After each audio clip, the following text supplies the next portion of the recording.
Welcome to the show, guys. We have a special guest with us today, Chris from Small Car Connection in Hesperia, California. It's the world's largest VW breakers yard. We are here today with Chris, and obviously Carmen's with me also. It's an incredible place. Chris, welcome to the show, and thank you for having us here.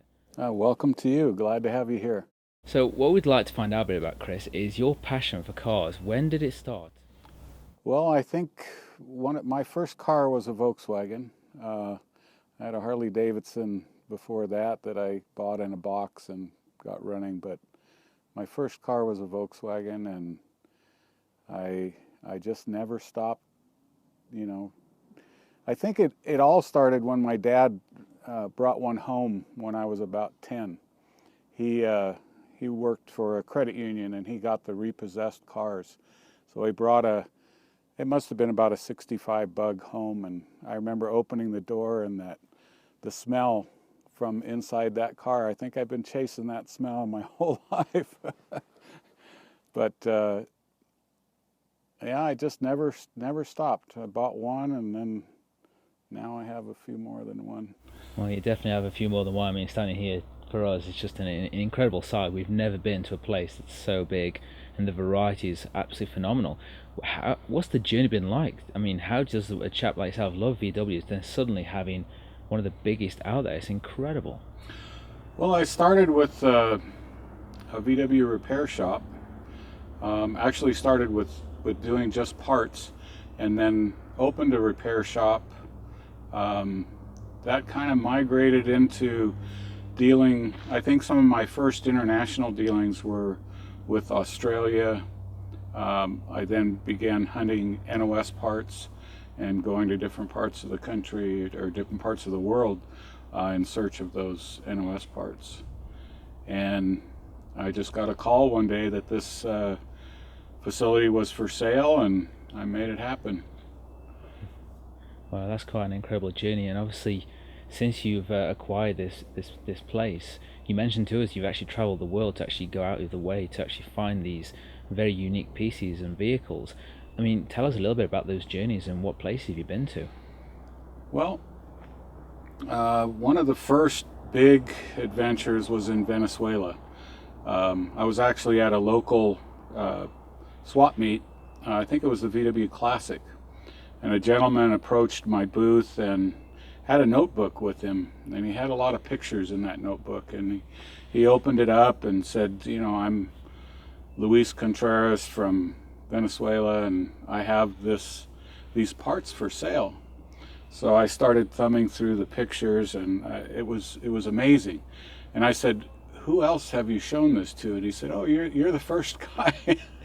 Oh. So I said, well, I'll be there next week. So I flew into Caracas, Venezuela, and then went up to the remnants of the CKD plant. And there were 40-foot containers of NOS parts. Wow, that's a lot. Yeah. Incredible. That's where I met Peter Stevens from, I think he had a company in the UK called Autobarn. Mm-hmm. Okay. He built Beetles from spare parts, I believe was his thing. Absolutely. And obviously after that, do you venture into Europe and other parts of the world? I've been all through Europe, into Thailand, lots of trips to Mexico. I eventually became the exporter into the United States from Volkswagen to Brazil and Volkswagen to Mexico. So I made a lot of trips both to Brazil and Mexico to not only get the normal parts, but to look at NOS parts, obsolete materials. Mm-hmm. We imported quite a few containers of obsolete goods out of Volkswagen to Mexico. Wow. And a lot of these trips that you go for, is it purely, because obviously you're a collector as well, is it majority that you know what you're looking for, or do you have requests from clients around the world say, hey, do you have this specific part or this vehicle? Is it kind of a bit of a mix and match when you travel? Well, we more or less know what we're looking for. Anything, new old stock, especially from the 50s or late 40s. I recently just last year, actually I think it was this year, I bought out a dealership here in the United States, and I thought they were all gone, but the parts room still had barn door bus, oval window, there were fenders, hoods, third brake light for bus, barn door bus, window latches. I mean, just things that you don't think they would be out there anymore, but Wow. they're still there. The porcelain signs were still there at the dealership. It's like hidden treasure. That was a very good find. Wow, that's impressive. And so obviously we're standing here today in your yard, and we see such a variety of vehicles. I mean, what do you stock here in terms of years and the type of vehicles? I mean, I'm sure they're listed are endless, but what do you currently have? Well, we specialize in air-cooled. I've never really felt the desire or felt the love for water-cooled Volkswagens. We have a joke, you know, we don't have gills, so we don't like water, you know. We do prefer air-cooled vehicles, so, you know, a lot of the ovals and the early split buses have moved on. You know, we have a lot of pieces left of split window buses, but as you know from the values, you know, they get smaller and smaller. Behind you, we have quite a graveyard of small. The buses keeps getting smaller by the year. Yeah. Eventually, they just vanish. All the parts sell. So, but then we go all the way up to the Vanagons.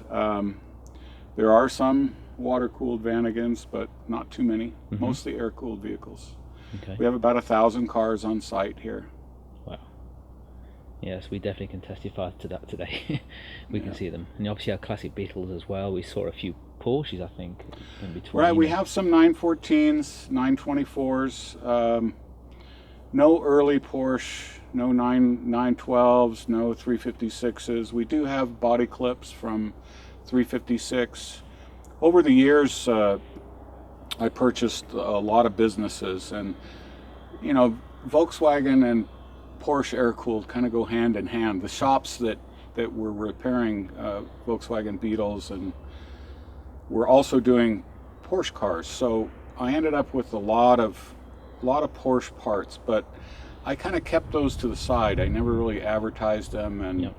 I'm just now getting ready to market some of that private stash, so to speak. I have engines down to 1953, I think, and transmissions to 51. So it's been an exciting treasure hunt over the years, finding that stuff.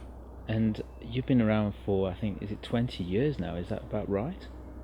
We've been in this location since 1994. That's incredible.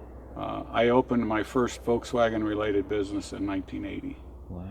So, And how does your father think about all this? Obviously, he's a passionate car guy himself. And what does he feel about this junkyard? Because we had a conversation where you mentioned something your father said, which I thought was quite interesting. That what he said.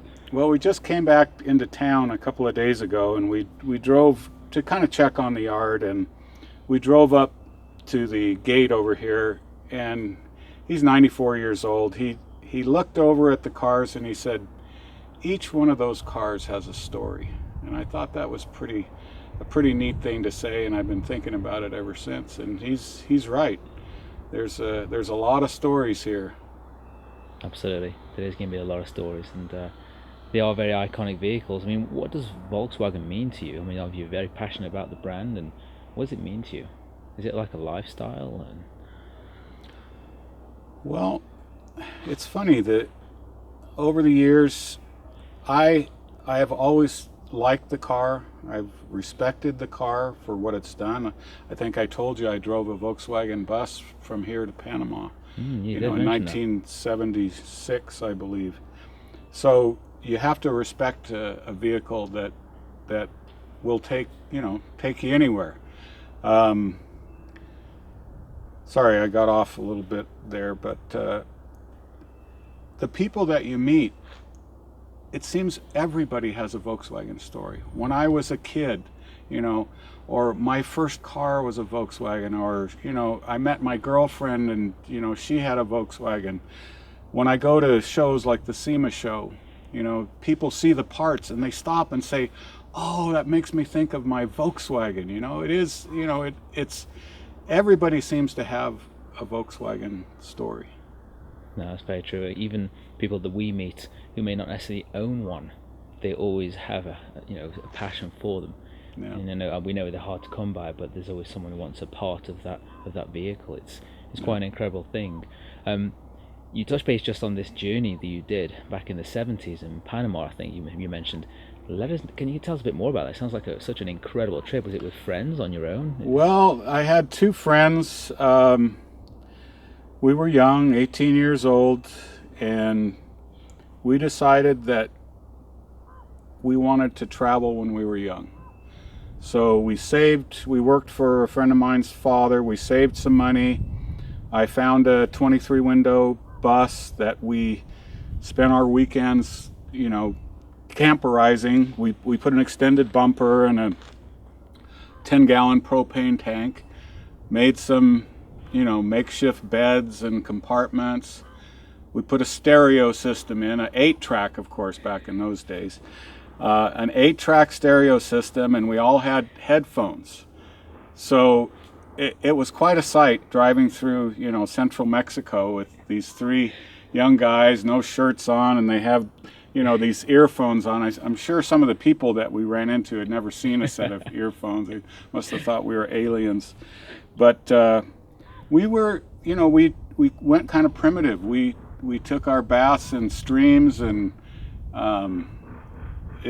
we didn't stay in any hotels, let's put it that way. And we bought our food in the market, and we had a it was a low budget trip, so we kind of got to meet the people, and that was a really neat part of it.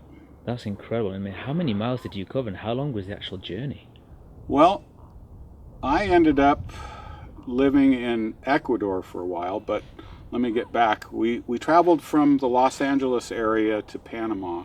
It's some 5,000 miles. That's incredible. So that took several months. We found that it was very expensive to ship the bus out of Panama to get into South America. They were measuring by the cubic meter. We had the extended bumper, and it just wasn't feasible for us. So we met a couple. We sold the bus to them, but we had to drive to no man's land to do it because it wasn't legal to sell it in Panama. So we went to no man's land and we transferred ownership, and then that couple drove here to Los Angeles. They stayed in my parents' driveway, and then they went off to New York and shipped the bus to Europe. Wow. I'd really love to find that bus someday if it still exists. Hopefully it still is. Yeah. Wow, what an incredible trip. I mean, it just shows that you have a passion for this, and obviously a passion for life. I mean, for people who are listening to this, sometimes we find that not everybody has a passion that they truly follow.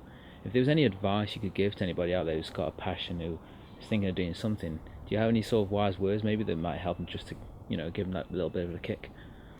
Well, if you can do what you love, I feel very blessed that I'm able to be in this business because I love to do it. I mean, I love my job. My wife sometimes makes me feel guilty because I really do. I want to go to work. I want to go on that next adventure. I want to find that next barn full of NOS parts because they are out there. Mm. I have an MPG TV car. I got a phone call one day and they said, we have an MP, for sale. And I thought it was a prank. I really did. And actually my brother took the call first and didn't get the number. I almost strangled him. But they called back and they said that their son had gone in the service and he had an MPG TV car and he decided to stay in Europe. He wasn't going to come home, so they wanted to sell the car. So I went down to, it was about 2 hours from here, and we went to a storage area, and I'll always remember her rolling up the door, and here sits an MPG TV. Wow. 67. You'll see it later today. Cool. And I still have that car. That was about 10 years ago. But that kind of thing, it's that next, the next phone call, the next CKD plant, the next, I don't know, the next treasure. Absolutely. It's good. Couldn't agree more. Well, thank you very much, Chris, for having us down here today. It's been You're very welcome. an absolute pleasure speaking to you, and going to have a look a little bit more, I think. And yeah, I mean, if people want to reach out to you or go onto the website, do you have a website address that they can look up? Actually, what I've done lately is I'm having a company in Las Vegas kind of market. I have so much stuff that I don't have time to sell it all. Sure. So it's called theundergroundgarage.com. Okay. And there you can view the NOS parts that I found, say in that dealership that I was just talking about. Mm-hmm. Those parts are being sold, advertising. It's amazing the amount of parts from that stash. But they're also doing parts from here as well. Great. Well, thank you very much. All right. Pleasure. Thank you.